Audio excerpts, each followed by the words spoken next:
Good evening and welcome to She Shares. I'm Karen Breslau from the Dewey Square Group. I'm a recovering journalist and your moderator for this evening. We're going to get to what is sure to be a fascinating discussion with our all-star panel on journalism in the era of Trump in just a moment. But I want to thank some people without whom we couldn't be on this stage celebrating our fifth season of She Shares, and it's hard to believe we've been doing this now for 5 years. I want to start with our founding sponsors, without whose vision powered us through when She Shares was really just an experiment, an idea, and that is Lucas Public Affairs, Donna Lucas, Skelton Strategies, Karen Skelton, Thomas Law Group, Tina Thomas. Our season sponsors, Accenture, AT&T, Kaiser, Pfizer, State Farm, Political Solutions, the California Endowment, Marcy Friedman, Cassie Gilson at Sacramento Advocates, Oric, Kelly Boyd at BBC Public Affairs, Stoll Reeves, Nimala Pappas and Associates, Manat Phelps and Phillips, and our wonderful media partners, KCRA, the California Channel, Comstocks Magazine. Our in-kind sponsors, we want to thank the California Museum for making this beautiful space available to us this evening. And you may have seen this fabulous exhibit back here, the Power of the People exhibit on voting, a subject obviously near and dear to our hearts after the past few weeks, that you can check out after the conversation finishes tonight. And the Robert Mondavi Winery for donating the delicious wines that we've been enjoying this evening. Thank you all. So, I want to welcome our guests. Michelle, I can hand this off. As I mentioned, we do have an all-star panel. I want to welcome, first of all, Debra Saunders, who for 25 years was a syndicated columnist at the San Francisco Chronicle, where if you had the pleasure of reading her work, you know that she routinely vexed liberals and conservatives alike. Next, I want to welcome CNN political commentator and Dewey Square Group's own Maria Cardona. And last but not least, Melanie Mason, political reporter at the Los Angeles Times, who spent a good part of the past year on the campaign trail with the Trump campaign. Yes. Welcome back. Thank you. It seems really fitting that we're having this discussion at a time when the Oxford Dictionary is named post-truth the word of the year. And I think that really defines the time that we're in. And I want to start with a question for all three of you. And that is what's going on with fake news and our tendency, our increasing tendency to get our news from echo chambers of our own making, is it much bigger than Donald Trump? Doesn't he just exemplify a trend that was already years in the making? Or is this something utterly new? And Melanie, I want to start with you. Oh, I think that this absolutely was part of a trend, and I think if it wasn't for Donald Trump, that we probably would have gotten to this point eventually, just because of the trends that we were seeing with the fragmentation of news, the delivery systems, people getting their news from Facebook in a way where it's hard to differentiate a Los Angeles Times article from a Macedonian teens article that they've created in a basement somewhere. I think that what Donald Trump did is he probably accelerated this phenomenon, and partially because he doesn't play by the rules of media and politicians the way that we're used to. So I think that the typical rules maybe would have slowed this phenomenon down, and since he's seen these rules as unnecessary or useless to him, he's probably sped this process along much faster than it would have been already. Maria, how do you see it? I think that's exactly right. But I also think that we need to take responsibility for being part of the creation of this. And what I mean by that is, I remember, 5 years ago, I was talking about how we needed to be, and this is the talk that I normally gave to young people, was that they needed to really be a lot more critical about the kind of news that they read. And this was not even, right, we weren't talking about fake news, we were just talking about the news that was out there. And the reason that I said that is, you touched upon it, Karen, in the question, is because it's been a long time in coming where we have been part of a system that nurtures the left and the right, and we choose one because it is what we believe. So we are part of our own echo chamber. We accept that to sometimes be the truth because we want it to be the truth. It's our own opinion. We believe others' opinions that are just like ourselves. That's just human nature. And we, at some point, stopped being critical of what it was that we were reading.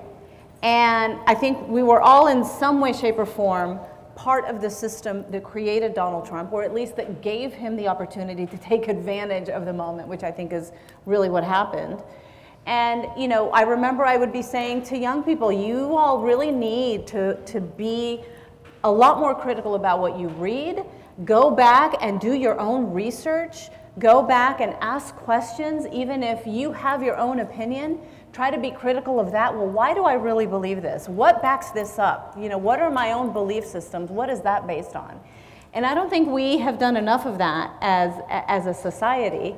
And, you know, I think it was like 10 years ago, I was with a group called the New Democrat Network that did a lot of research on the rise of conservative media and the money that went into it, the focus on journalists that went into it. And it was a brilliant capacity building echo chamber that they built for the right, for conservatives, for the Republican Party, that, you know, as a Democratic strategist, we wanted to emulate it.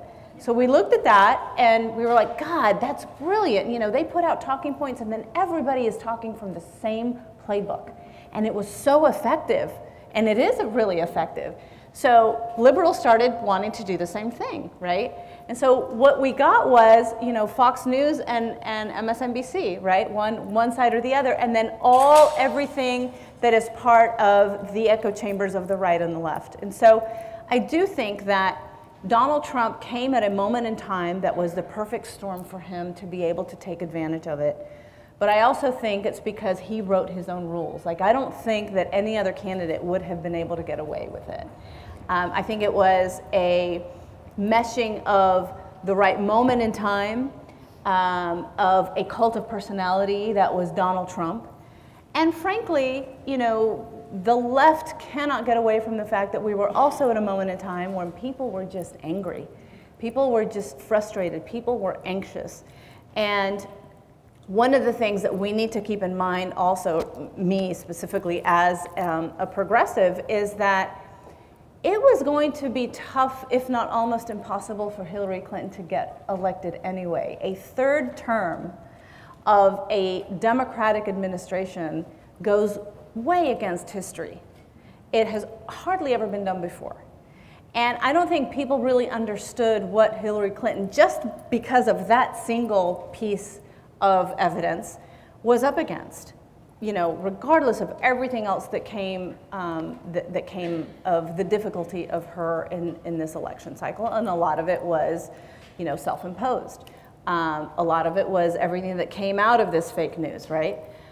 So I think everything was kind of the perfect moment for this fake news element to be sort of part and parcel of what led to Donald Trump's victory. So, perfect storm. Deborah, how do you see the trend? Well, as a conservative who worked for the San Francisco Chronicle for 24 years, I can only say that there was a conservative media that popped up all this time, but the left didn't have to create its own because that's what the media are. Sorry, newspapers, 98% liberal. That's just what it is. And I love the business, have loved being in news. So the idea, and of course, you started with the term Karen confirmation bias, I believe, correct? Was that right? I thought it. I didn't say it, but I thought it. I am a mind reader. and so, you know, I think that part of the problem here is the real fake news story for 2016 were the polls. And the polls were telling people things that weren't true. And if any pollster said no, these polls, Hillary Clinton isn't going to win, they got jumped on. And so you had this vicious circle. But let me just I think part of the problem is in this business in the news business is we're always telling people what's going to happen, not what did. You know, there's this thing that in the business, you don't want to be too late. So before something happens, like the State of the Union, we actually write the story about what it's going to say before it's ever happened, right? And then what do? So we tell everybody what will happen before it's happened. And so we're always sort of, and no wonder the public hates us, because that's really not what our job is to predict everything. We're not great at it. I certainly am not. I thought Donald Trump could never win the Republican primary. I thought he could never win the general election. I was just wrong about a lot of stuff. And I think one of the things that people in the business ought to start doing, instead of deciding, well, we're going to, you know, the fact that we think that we need to have a pollster tell us what people are thinking, it just shows we're not getting out enough. And that's what it says. And so I do think that Trump understood that people really are sick of us acting like we know what we're talking about, when we don't always. And he just knew how to make us look like buffoons. He'd say something, and it was a dog whistle for the media. And so all of these things have sort of worked together. I wonder if it was a dog whistle or a bullhorn. A megaphone. Well, whatever. Yeah. But I really feel that my profession, and I'm guilty, really screwed this election up, and it's time to really look more, do more reporting about what has happened as opposed to what we think is going to happen, because we don't exactly have a perfect track record. Melanie, you were out there. You were out there on the trail. Mm-hmm. Were you as surprised as maybe some of us by Donald Trump's victory? Yeah, I mean, I think now, of course, looking back, there are all these moments that you think, oh, well, this is the moment that I should have known, or that was the moment. I think to Debra's point, something that I struggled with a lot on the trail is there was a lot of sort of rending of garments among us folks after the election of, did we talk to Trump supporters enough? Do we understand them enough? I talked to a lot of Trump supporters. I was out there, I was at a lot of rallies, and even, just out in communities. Mm-hmm. But you would, one of the things that we always tried to weigh against is how much are we looking at anecdotal evidence and how much are we looking at kind of statistical evidence. And I think that if I came back and said, I talked to 3 or 4 people and 2 were strong Trump supporters and 1 was a strong Hillary supporter and 1 person said to hell with both of them, those are still 4 people, and I wouldn't feel comfortable sort of drawing mega conclusions out of my own sort of individual reporting. I think that's something that we're going to have to struggle with because frankly, you just can't cover enough ground as an individual reporter to have statistical certainty of where people are. And this weighing of what the anecdotes are telling us and what we saw from the polls, which were quite frankly very wrong. I think that's why we saw a lot of kind of swing and a miss in the coverage in this election, is that you would go out and you would talk to people. I wrote a whole story about sort of the alternative universe that are Trump rallies. And it was a really fascinating moment for me to be talking to people and the news stories they were talking about and the things that they were concerned about. And I remember thinking, this is its own bubble, because the polls were telling us is that they were not in the majority. And then they were. Then they won, and they also close there too. I mean, we understand who won the popular vote. Right, but I think that was something that it was very off-putting for me, because as a political reporter, I'm always weighing that. What can anecdotes tell us, and what do we have to look to larger data for? And this election threw all of that up in the air. I mean, I do want to make a comment though about the polls, because I think that obviously the polling industry is going back to doing a lot of soul searching this election cycle. The polls, I think, in the states were a lot more incorrect than the national polls were. I mean, to your point, Hillary Clinton is about to pass the 3 million mark of winning the popular vote. That is not insignificant, right? That's not winning the popular vote by 10 votes, by 20 votes, even by what Al Gore won it, right? 500,000 votes. That, I think, if you look at the percentages, she will probably win by more than 2 percentage points. And if you look at the national polls, that is probably what it ended up being, right? Hillary Clinton was always ahead by probably 2 or 3 percentage points consistently throughout this race in the national polls. And so I don't think that the national polls actually got it wrong, because we're seeing what the ultimate conclusion was of the majority of the American people and who they actually want to be president. So I just want to make sure that we keep that in mind. And I think that, you know, clearly when you look at the state by state results, you know, again, Donald Trump won in Michigan, Pennsylvania, and Wisconsin by less than 100,000 votes, right? That is a minuscule margin. So I just want to make sure to put that in context as we move forward with the discussion. But after all those hours on CNN of how there was no way he could get to 270, I mean, endlessly. Yeah, no, I agree. I agree. That's right. And I was one of those who said that. Here's a grim statistic. Just to add to our misery here, a recent Gallup survey found that only 30% of Americans trust the news media as a source of information. Among Republicans, that figure is 14%, the lowest it's been since Gallup started measuring this figure in the 1970s. How do we repair? I mean, in a democracy, that strikes me as an incredibly dangerous number. Mm-hmm.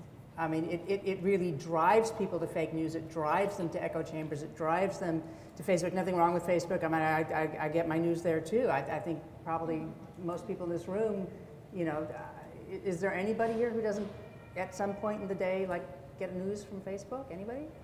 Oh, okay. Twitter. It depends on whether Twitter. Sorry, I mean somewhere on your phone. But it depends on whether you believe it or not, right? Right. I mean, I think that's the bottom line. Right. Like if you know, to your point, if you're going to look at a news story, that, who knows where it, some made-up website, right, versus San Francisco Chronicle or LA Times or Washington Post or New York Times, and sure, the problem with that is that a lot of conservatives do believe that that is liberal. You know, it is liberal leaning, and don't necessarily believe it. Well, but it is. I mean, I mean. I'm sorry, but the New York Times was harder on Hillary Clinton than I think Fox News was. Let's take a time out for a second. I want to know, how do we repair? How do we, in the media? I, as a former journalist, you all who currently work in the media. How do we repair this dismal state of affairs, of the relationship between the consumers of media with the creators of media? Well, so my Pollyanna-ish answer is that, I mean, it's no coincidence that this phenomenon is happening at the time when regional and local journalism is disappearing. And so there's a vacuum. One of the things that always struck me on the trail when people would ask me, how were you treated at Trump rallies? When we were in the press pen and he was talking about the media, we were booed and hissed at. And then when I was out and talking in the crowd, not one person was rude to me. Everyone was lovely. Everyone was happy to answer questions. I think that there is, there's a difference between the person and the media. And I think that the problem is when we're losing the local journalism and the regional journalism that has connections to the communities that are not just parachuting in for a couple of days or for a rally, but are there in the community reporting on those concerns day in and day out. I think people do feel alienated from the media, and so I saw there was this big trend after the election, particularly from Democrats, of subscribe to the New York Times and subscribe to the Washington Post, and yes, they did excellent work this cycle, and they deserve that. But I was thinking, like, subscribe to the newspapers in Ohio and in Michigan, and I mean, these are the papers that have been decimated, and we're losing, I think journalists are losing that local connection that I think builds that credibility for when we're there at the school board meetings and the city council meetings, that when the big story breaks, we have that credibility. Right now, I think that credibility has been lost in most of the country. So the radar is down. Yeah. And if I were in charge of a newspaper, I'd want to have more conservatives working in my newsroom. Just as newspapers have worked to have more ethnic diversity, which is important. And that's just something that I just don't hear a lot of people talking about. If you have a bunch of people who agree with each other about everything, then guess what? They're going to be reporting stories that confirm what they think, and that is something that people sense that, and you could see it in the tone of the way people covered this race. So I think that would, if I were in charge, that's one of the first things I would do. I think that's right, but I also think, and this is probably the question, and I think it's one of the most difficult ones, because I also think we do a disservice to the viewers, and when I say we, I'm mostly talking about television, and I'll tell you why in a minute, when we don't try to explain that the people who are on the panels or the people who are speaking are not journalists.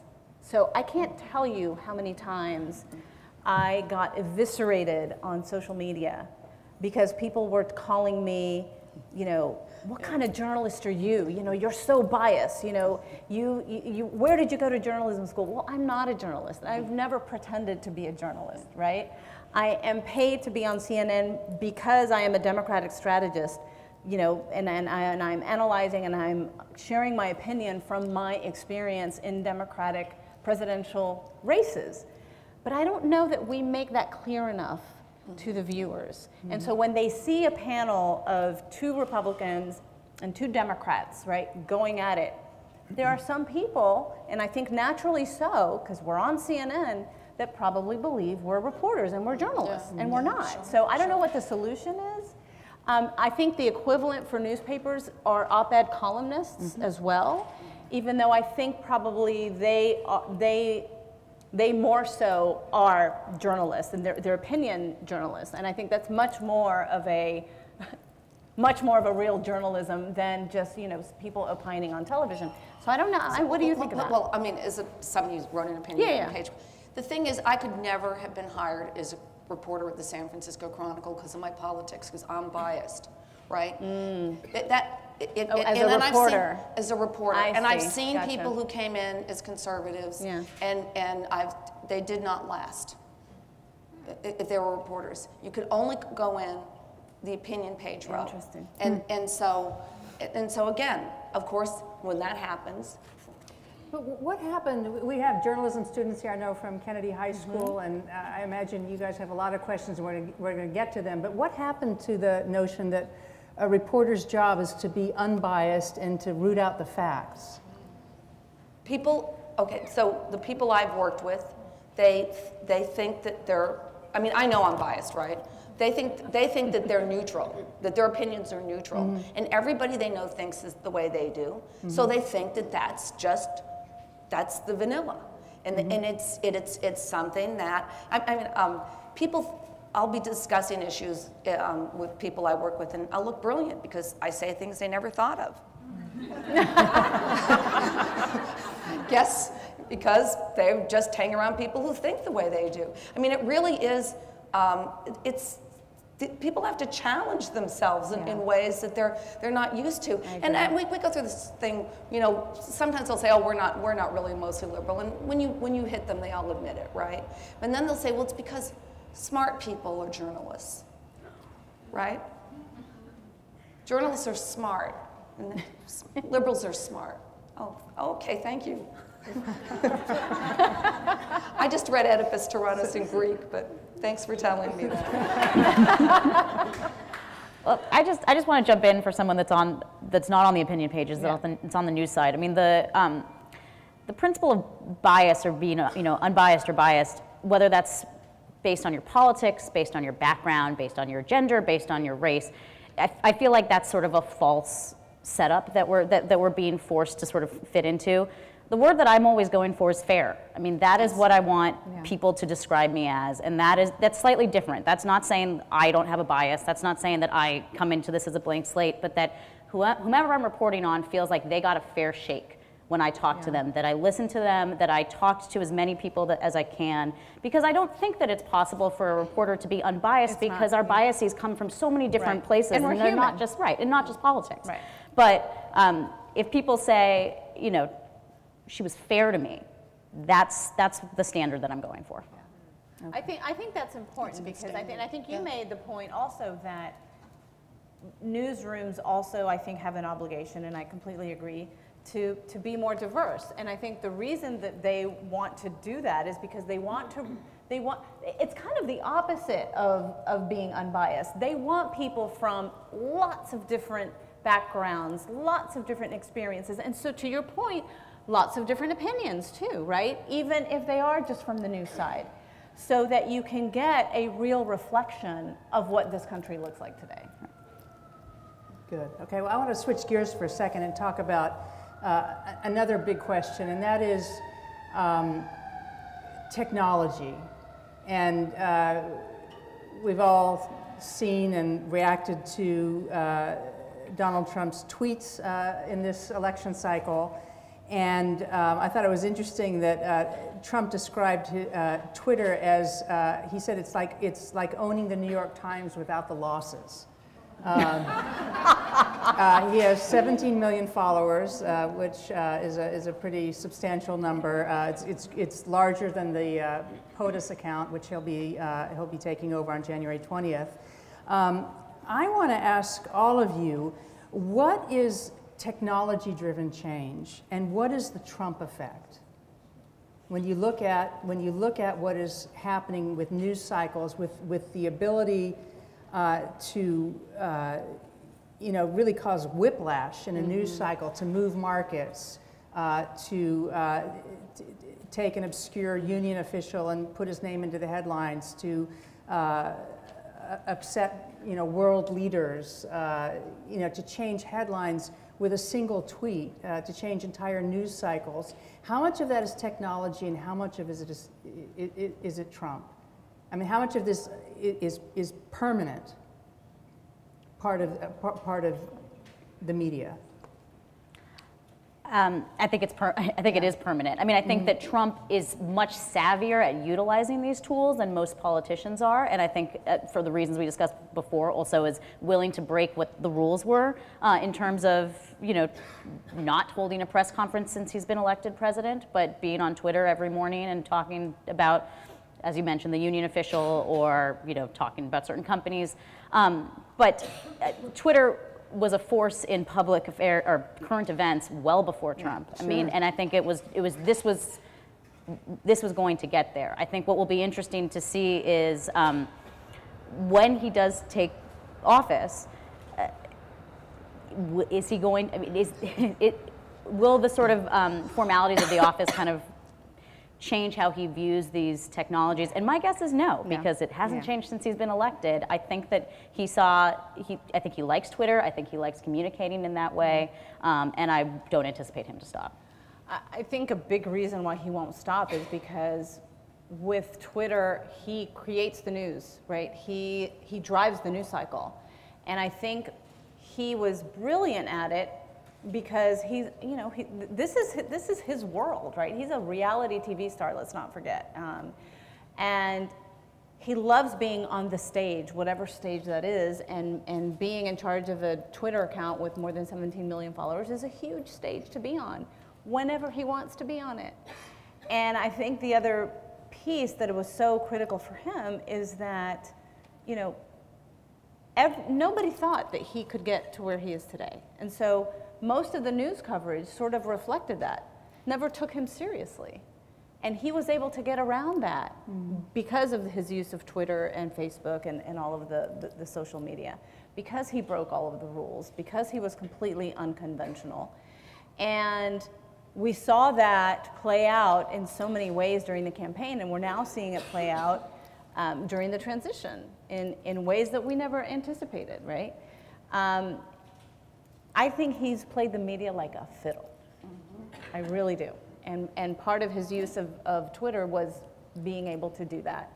And he's still doing it today. I think that, we say, oh my God, doesn't he understand that as president-elect, he can move markets, he can start, global wars? Of course he understands that. And that's part of what he is doing. The other piece that I think he does brilliantly is that it is whiplash.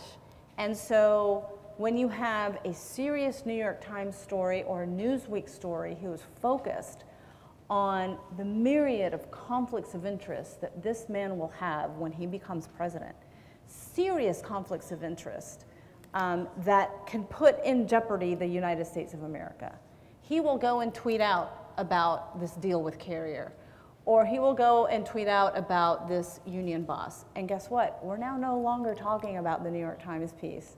We're now no longer talking about, right, the seriousness of his conflicts of interest. We're talking about that. But I feel like there's been a little bit of a false choice of the media can cover Trump's tweets or they can do the serious reporting. Yeah. You have to do both. He's the president-elect of the both. United States, and if he goes and he is signaling out individuals on Twitter, we have to report about that. The Washington Post had a great story about the repercussions for one young woman who was called out on Twitter by Donald Trump and who was harassed for a year. I mean, his tweets have consequence. And I think the question now for us is, can we walk and chew gum at the same time? Yeah. Can we do both? And then particularly, I think for television news, which a lot of times gets its sort of, for the longest time was sort of being, the agenda was being set by whatever was in the morning papers, and now they're deciding between that and Twitter. Yeah, that's right. They're going to also have to sort of walk and chew gum at the same time too. But it's not an either or, you have to do both. I agree. One of the best pieces of political coverage this year, I think it will win a Pulitzer, is Washington Post David Fahrenholtz's piece on the Trump Foundation. Absolutely. And he just really looked at, you know, when you first read about Trump, not somebody I'd followed before this election, people would always say how quick he was to write a check for a charity. And I thought that was true. And David Fahrenholtz started checking into it, and he found out, gee, he really hasn't given a lot of money to charity at all. That's a great story. Unfortunately, he figured out that, especially cable news, we cover what people say, not what they do. Yeah. So all he has to do is say something stupid, and CNN or Fox are going to spend 2 days saying, can you believe Donald Trump said that? And then the next 2 days, somebody guy's going to say, you know, if only Donald Trump had taken that back, we wouldn't be discussing it, right? So that's, and that's really I think it's one of the reasons that people are sort of turned off with the media, is that we look at these silly things more than some of the really serious stuff.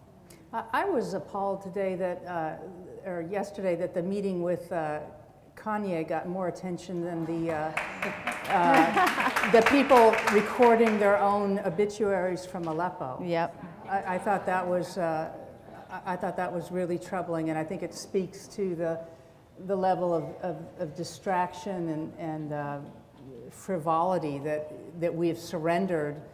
What I think is a valuable tool of democracy has been utterly surrendered, you know, to the lobby of Trump Tower. And you know, this isn't anything for or against Trump. I think it's incumbent on the media to take back the reins of public attention and to direct it where it needs to be directed. But is it possible, Melanie? Right, you look but I skeptical. think that goes to Melanie's point, because he is the president-elect. You can't not cover that. And the Aleppo stuff was covered. It certainly was covered. Should it have been covered more? I think so, because I think it was completely idiotic, you know, to focus on this meeting with Kanye West. But he's the president-elect of the United States. You can't ignore that, right? Right. Well, and I mean, I do think it's incumbent on the media sometimes to give people their peas and carrots as well as their cotton candy, right? That was always what our job was. But it's also incumbent on the public. I mean, especially television news, but frankly, online news too. We are responding to what the consumers are clicking on or tuning into. No. And I would love to think that our coverage of Aleppo got as much readership as our story on Kanye, but I am willing to bet that that's not the case. And I think that, you know, part of as we're trying to sort of make sense of the new media environment that we're in now, we also have to sort of appeal to the media consumers to say, we need you guys to be a little bit more responsible too. And I don't know how we do that, but they do need to.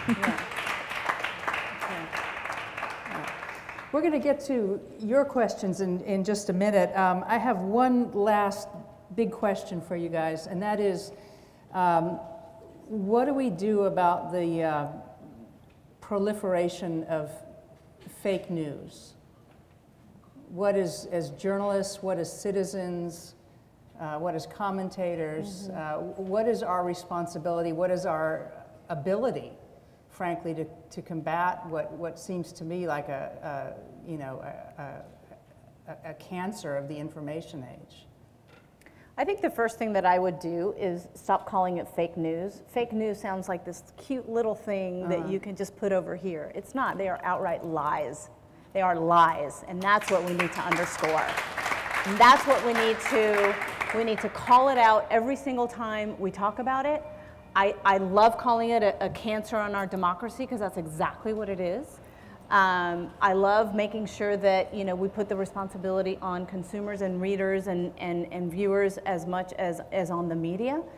I think this is a phenomenon that we all have to deal with, and that we will all fall prey to if we don't. I also think we need to be very specific about what we're talking about when we talk about fake news. When I think of fake news, I think of these content mills that are coming out of someone's basement or somewhere overseas that are saying things that are factually inaccurate. Like, you know, Donald Trump won the popular vote. That is factually inaccurate, and you can search on Google and there are articles that say that. Right. What I'm seeing now, which concerns me, is people are using this term fake news as a partisan thing, that they are now describing it.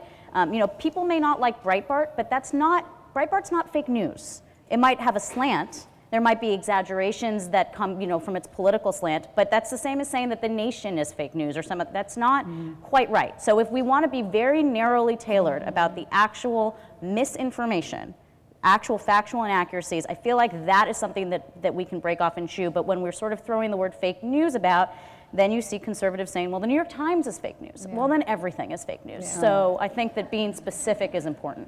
Deborah? And I just think the polls were fake news. And that was the biggest problem that we had. I think we have to, I would say let's look at the polls less. And that would be my way of staving off fake news. Okay.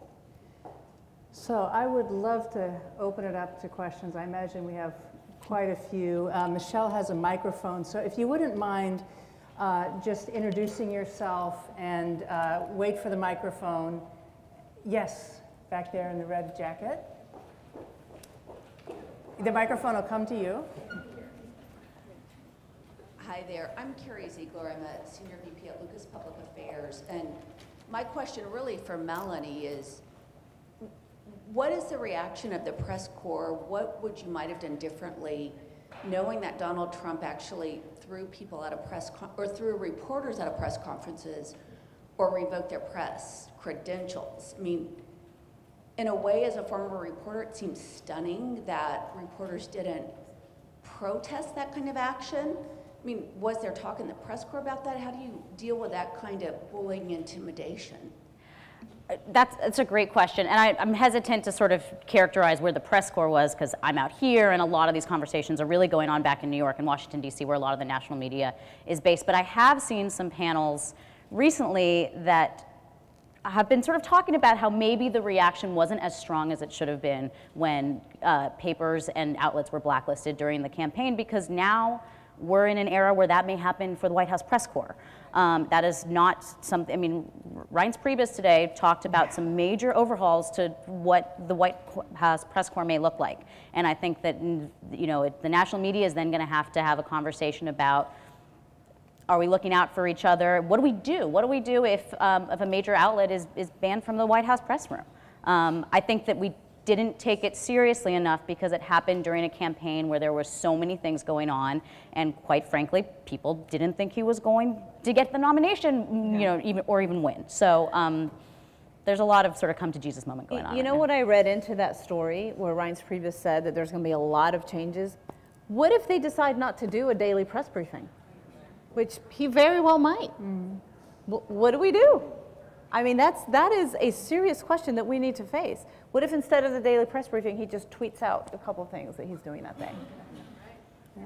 Well, and I think it's going to fall to us to explain why this is important. I mean, there was a really interesting conversation that happened right after he was elected, where he ditched his press pool.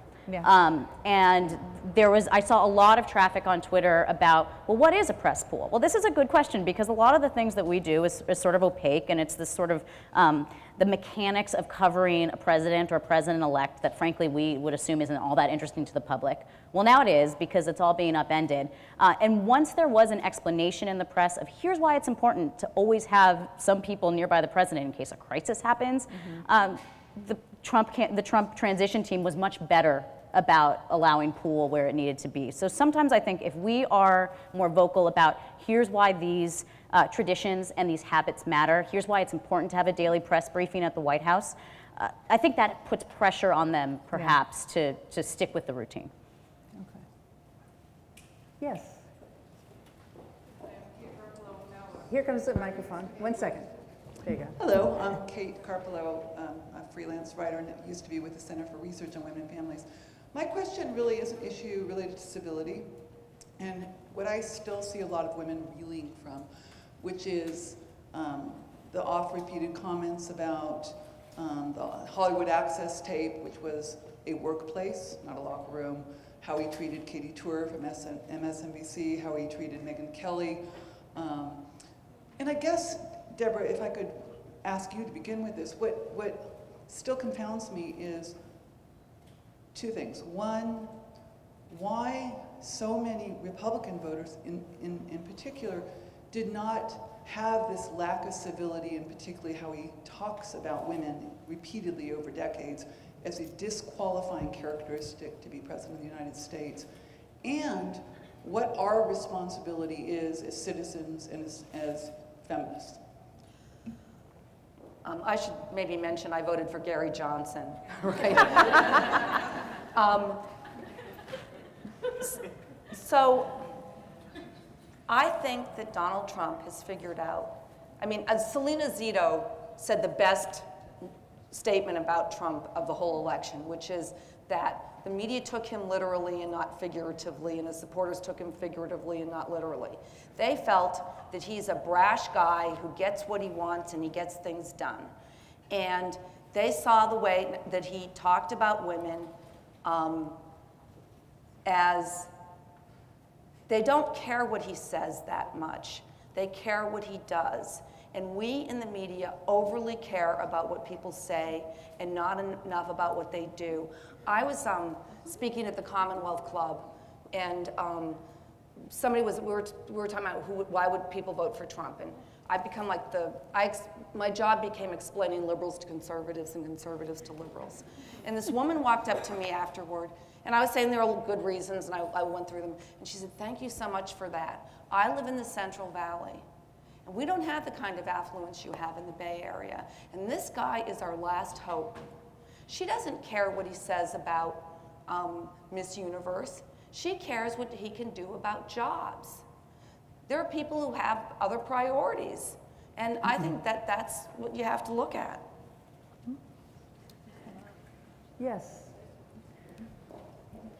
So I think this actually follows off of that. My name is Hillary Haycock. I run a healthcare consulting firm that does a lot of work in Medicaid, so we're completely terrified.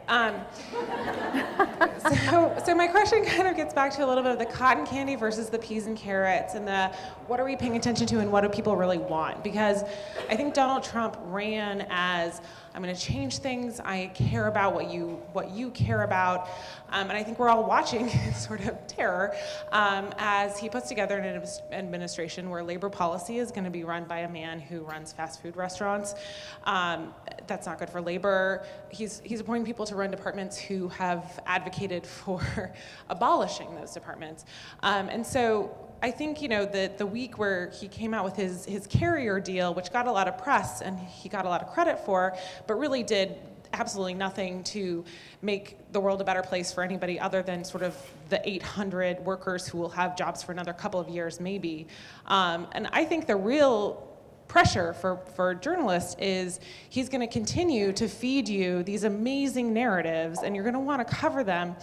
But the real work that he's going to be doing is deep in the bowels of the federal bureaucracy as he one by one undoes every single piece of regulation that helped actually make the world and America a better place for working families. And I think that's the harder story to tell, because as a policy wonk, it's hard. Those stories are complicated.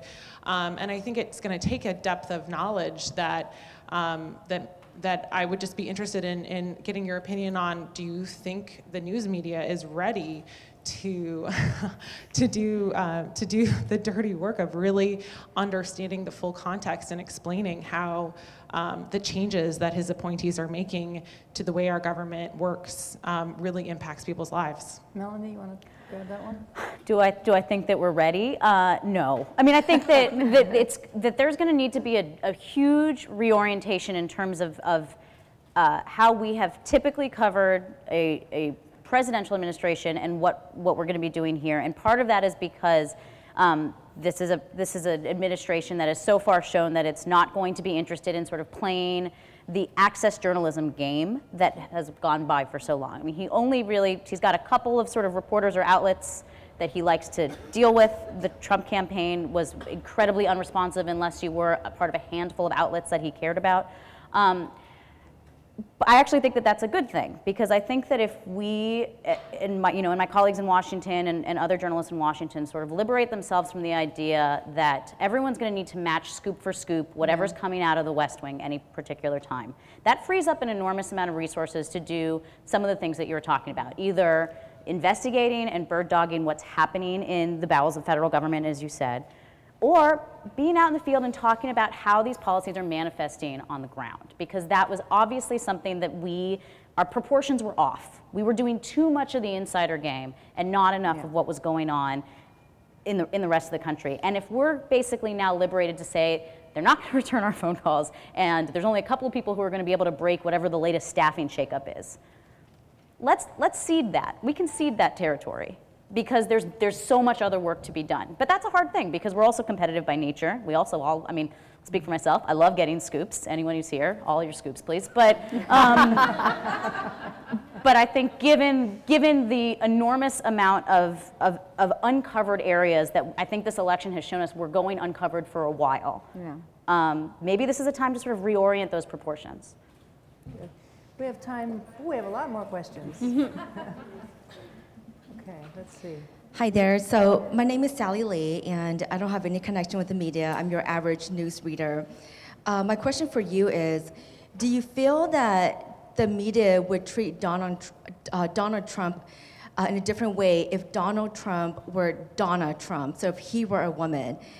Because I remember, I'm not a fan of Sarah Palin's, but I remember how the media was on top of her, like every word was scrutinized, her family was exposed, she was judged as a mother.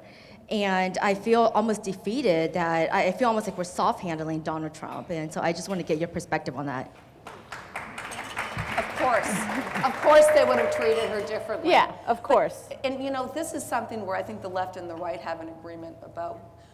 Let's face it, cable news just gave Trump way too much time. Now, as a Republican, I was watching saying, if Donald Trump were a Democrat, they'd never have him on this much. He confirms their bias about what Republicans are like, so they had him on all the time in the beginning.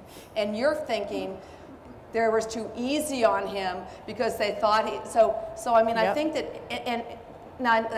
but back to you, yeah, there are all these things that if Donald Trump or Donna Trump, they're the hair, come on. It would just never end. Yeah. And you just never get past it. Right. Never get past it. To that point, I don't think if Donald Trump was a woman, he would have gotten where he is. I mean, period. And that goes to a whole other conversation that we can spend 3 weeks on, which is still the incredible difficulty that we have of electing a woman president, and Hillary Clinton was a victim of that. All right, we're running very short on time, so what I'd like to do is we're going to take, let's see, it's almost 7. We've got about 7 more minutes. We'll take 3 more questions, and then I hope that our wonderful panelists will be kind enough to stay, and you're all welcome to come up, because I know some folks have to get going. It's almost 7 o'clock. Terry? Hi, I'm Tere Veloz, a former Dewey employee. I'm so very happy to be here. On the pivot of speaking about, we know what She Shares is, and trailblazers and women, getting beyond the fact that Donald Trump was elected and he is our president-elect, we've all been speaking about how he's thrown the rule book out the door and out the window. My question to each and every one of you up on stage, especially Maria, if you had the opportunity as a trailblazing woman and you get to throw the book out the window, what would you do in these next 100 years? I think we've all been hamstrung, or at least a lot of women that I talk to I know feel hamstrung in just essentially speaking their mind. And even more so now in the era of Trump. I can't tell you how many women have come up to me to say, oh my God, I'm so afraid to really speak about what I think. And I don't blame them, because the kind of hate that women get, you know, Trump aside, just in general, that women get on social media, and, you know, women from all walks of life. And you've seen even the bullying of girls because of this. So I would say that the one thing that I would do is, and hopefully I'm continuing to do it every single day, is just to speak your mind, you know, no matter what it takes and no matter what the consequences. Because once you see that, once a woman sees another woman speaking their mind and speaking it, you know, confidently and, you know, with just abandon, right? Then they're going to start saying, look, I can do this too. And yes, it's a tough time for us women to speak our mind, but we have to do it. Probably now, it's more important to do that than ever before. You're right, I agree. It goes for both sides. Common ground. Yeah. I love it. Can I just ditto that? Beautiful thing. Yeah. Melanie? Oh, I was just going to say, I just would like to glom onto that as well. That was lovely. Yay. Hello, my name is Valentina, and I'm a student from John F. Kennedy. And I would like to hear your thoughts on how we as students can make a difference on a local level to restore trust in the media. Ooh, good question. How many people read a newspaper in your class? Well, yes, we believe that most of our classmates read our newspaper. Okay, that's a great start. Yeah. I mean, that is huge. There are people who study journalism who don't. And I think, well, TV is good. Newspapers are the foundation. Yeah. Yeah.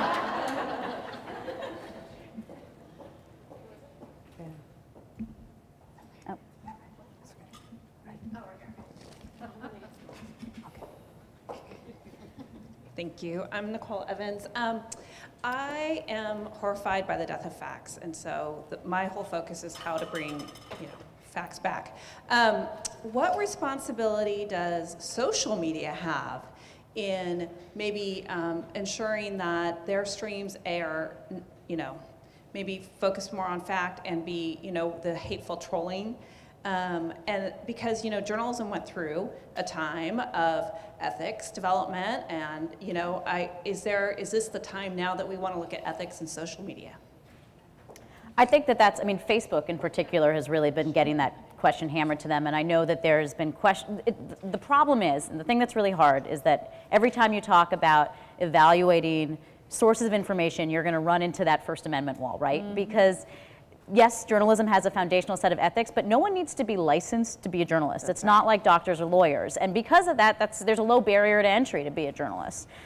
So the idea of Facebook creating an editorial team that's going to evaluate the quality of the articles that are posted, I think that's great, but then there is a little voice in the back of my head that thinks, oh, I don't know, I mean, that could get scary real quick. So yes, I absolutely think that we need to realize that it's not just the content creators that have to look at, you know, our fact-based reporting, but the content distributors too. There's a lot of onus that falls on them, but I have to say what that looks like, I think is going to be a really hard conversation to have. I agree, and I think it'll be incredibly messy, and I don't know if it will actually be possible to do something like that, because the beauty of social media is also what has allowed it to become so ugly sometimes, right? It is the fact that it is the individual speaking, no holds barred, no filters. That is the essence of social media. So if you take that away, it doesn't become that anymore. I think what we can do, and speaking to all the journalism students here, but also every citizen who is concerned about this, I would say don't be scared of social media. In fact, go on social media. Because I think what will keep the trolls and the fake news and all of that at bay is if you have a citizenry who actually believes that it's important to be civil, to talk about facts, to spread the truth.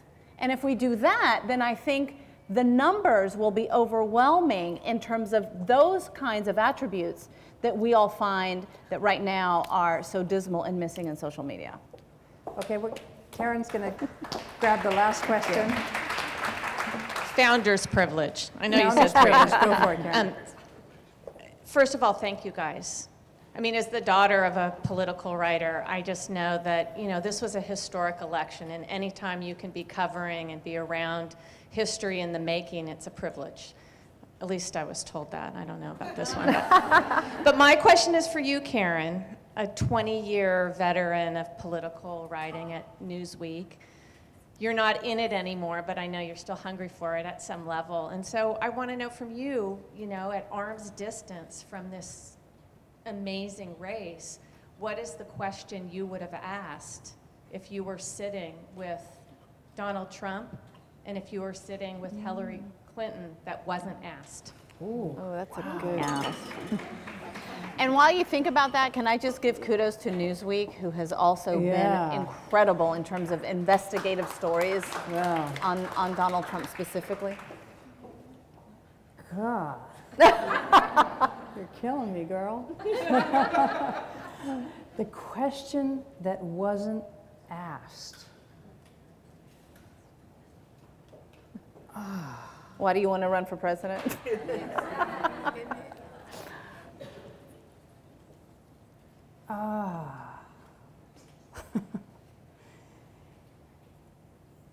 It has got to be,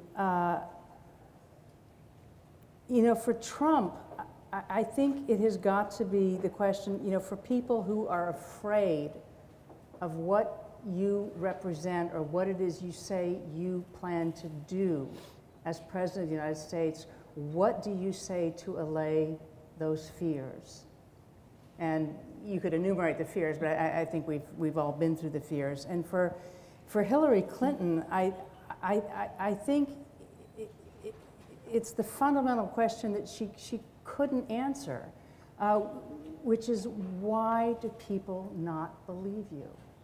What is the hurdle that is between you and the American people? Why can you not reach enough of the American people? What is that barrier? And how do you get across it, or why can't you get across it? And I mean, I think variations of those questions, I can't think of a question that wasn't asked, but you know, variations of those questions. Yeah, so thank you. So I want to thank all of our guests, Melanie, Maria, Debra, for a really interesting conversation. I want to thank the hardworking crew at Dewey Square Group, Tamara Torlakson, wherever she is.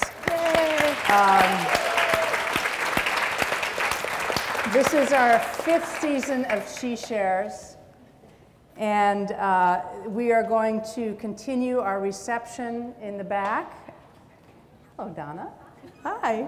And I also wanted to let you know that applications for the 2017 mentorship program are available on our website, sheshares.net. So if you know of a deserving young person who would really benefit from a year's mentorship program with She Shares, we would love that person to apply.